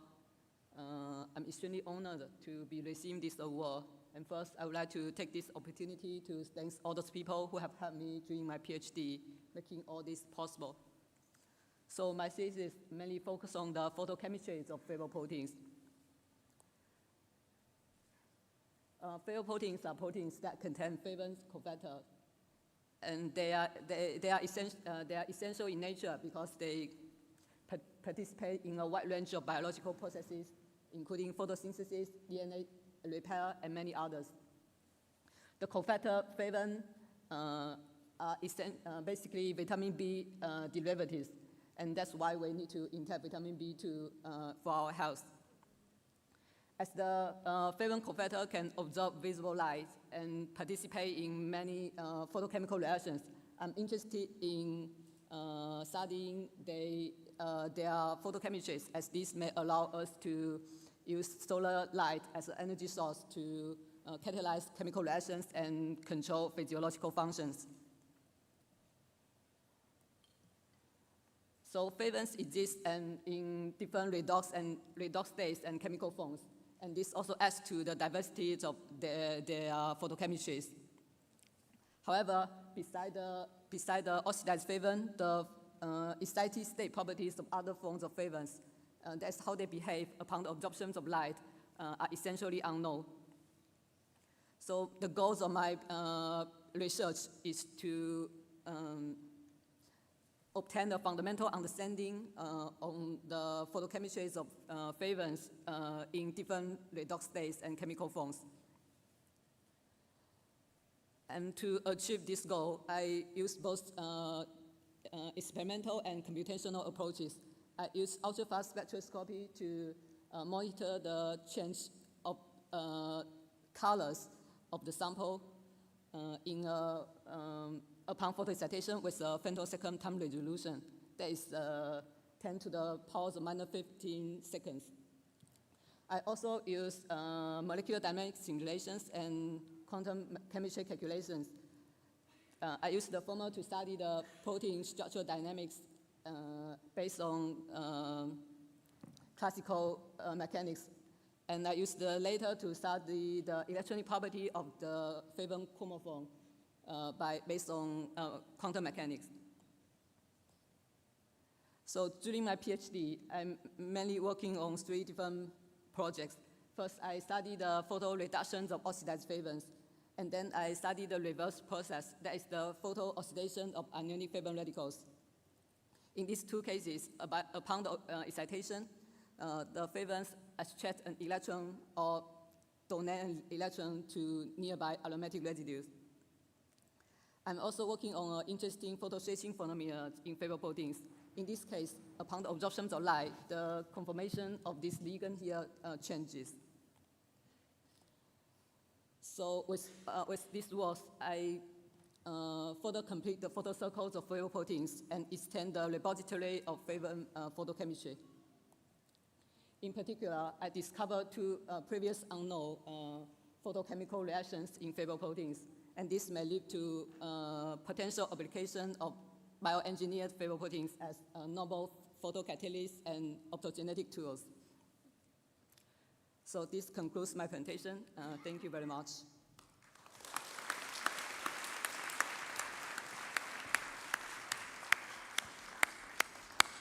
So thank you very much. We have seen someone very passionate about his work. So you see why he also succeeded to have his best thesis award of the department. Okay, so I would like to invite all of you, so all the awardees here on the stage, together with my colleagues. So Professor Kees van der Beek, which is also the Vice President of Research of IP Paris, François Roueff, so Director of IP Representative of Adamar Doctoral School of Mathematics, and Dr. Lagrange to come here on the stage.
So now it's finally time to end this ceremony. It has been a long day for everyone.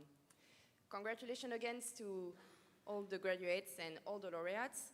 So first, thank you to all the incredible speakers we got today, so we can congratulate them again.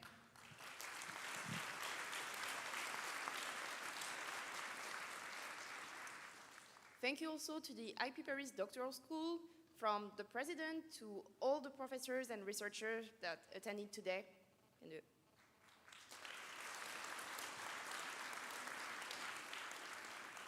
I think we should also have the word for the staff that did an incredible job and allowed this event to take place, and we don't thank them as well as they deserved, I think. So here we go.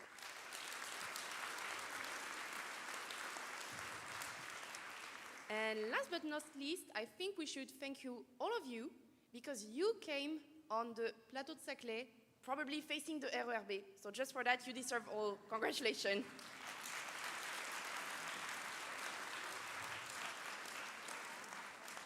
So, as you know, PhD is a long journey that is going to an end today, but it's even the beginning of a longer one. And before going to the cocktail, I know you were waiting for it, but please wait a few seconds more. I invite all the graduates to come on stage for the traditional cap toss.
D'abord une photo, et après Ils font d'abord une photo.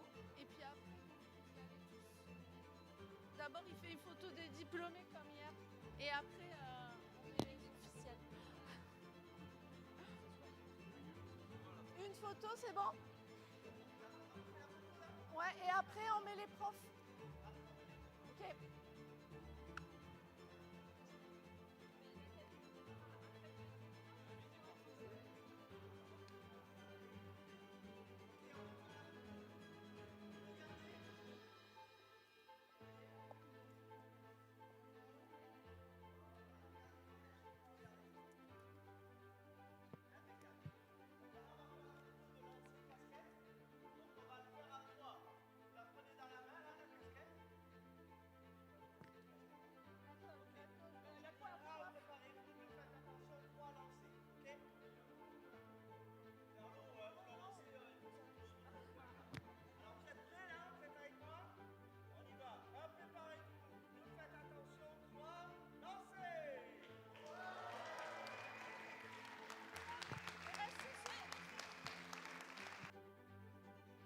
Restez sur scène pour une photo avec vos enseignants et vos directeurs de thèse.